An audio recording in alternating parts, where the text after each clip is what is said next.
All right, we left off we were in the middle of page 7, and I'm going to start right here where it says, "That made father shout."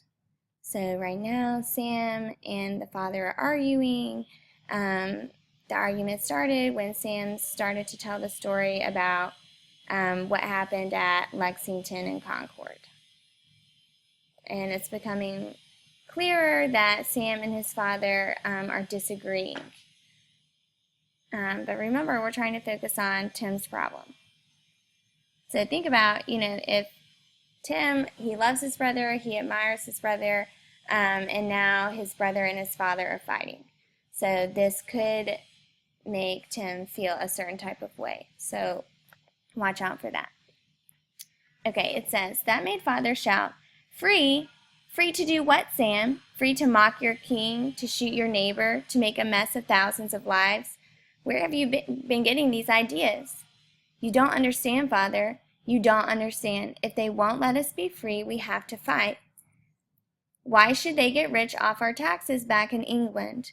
They are 3,000 miles away. How can they make laws for us? They have no idea how things are here."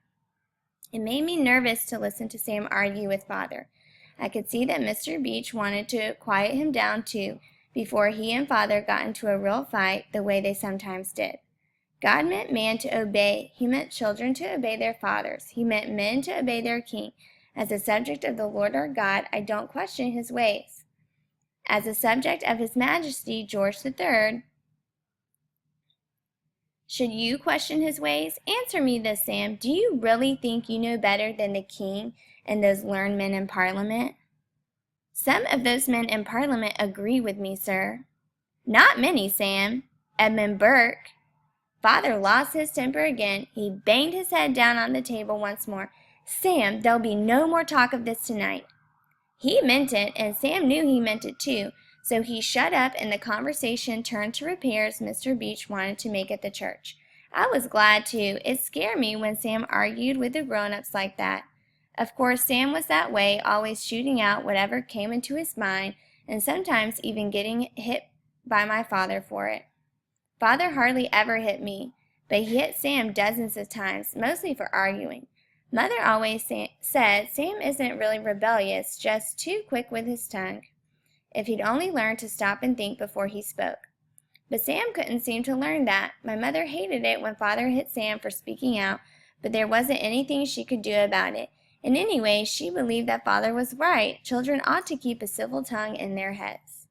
I guess he was right. Children are supposed to keep quiet and not say anything, even when they know the grown-ups are wrong. But sometimes it's hard. Sometimes I had trouble keeping quiet myself, although not near as much as Sam. Of course, Sam was almost a grown-up himself. He was 16. He'd been away at college for almost a year, so you couldn't really call him a child anymore. I guess that was part of the trouble. He thought he was a grown-up and didn't want anyone to tell him what to do, except I could tell he was still afraid of father.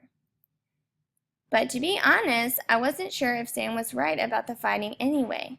It sounded right when he said it, that we should be free and not have to take orders from people who were far away and all that, but I figured that there was more to it than Sam knew about. Father had never gone to college the way Sam had. But still, I'm pretty sure he knew more than Sam. Father was a grown-up, and maybe Sam thought he was a grown-up too. But as far as I was concerned, he was just my brother.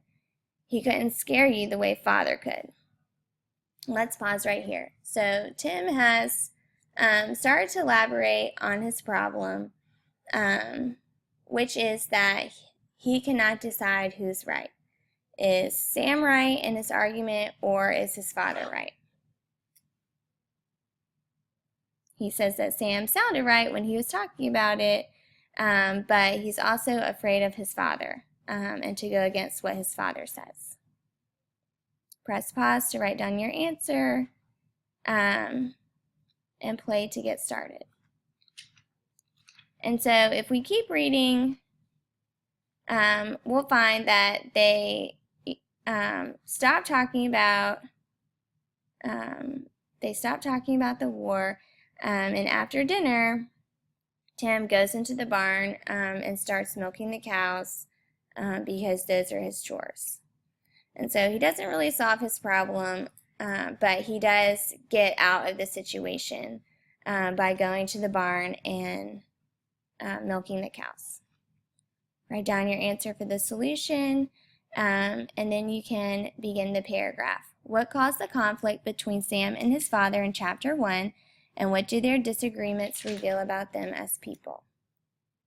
After you finish your paragraph, I want you to begin your exit ticket. And it looks like this.